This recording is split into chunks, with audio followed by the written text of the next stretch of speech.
Paul McLaughlin, President of the Rural Municipalities of Alberta. I want to talk about West and the federal budget. In Alberta, you folks have all seen the anxiety due to the pandemic. Sectors like energy and forestry have faced significant pressures. We've seen the cancellation of XL, and uncertainty over Enbridge Line 5 have made many Western Canadians worried about their future.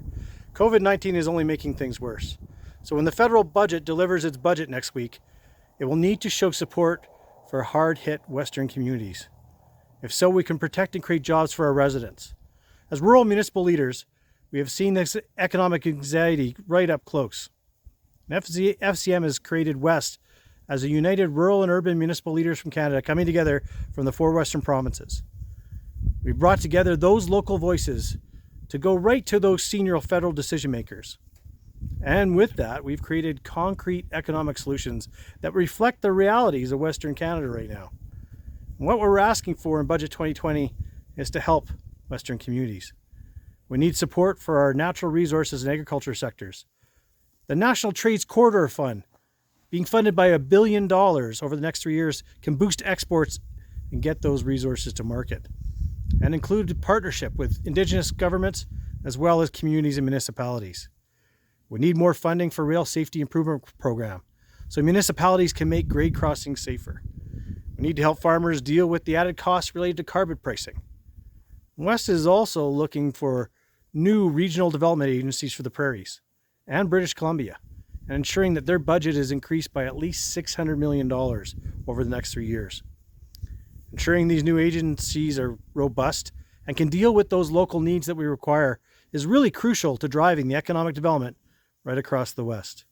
And COVID-19 has taught us so much about how vulnerable we can be, but we also have found out how capable we are as Albertans. Albertans lead the way in transforming Canada's energy sector for the future.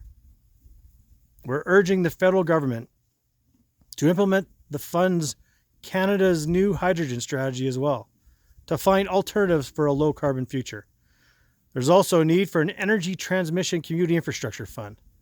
This fund would allow local leaders in communities to transition their communities and protect great jobs, family-supporting jobs.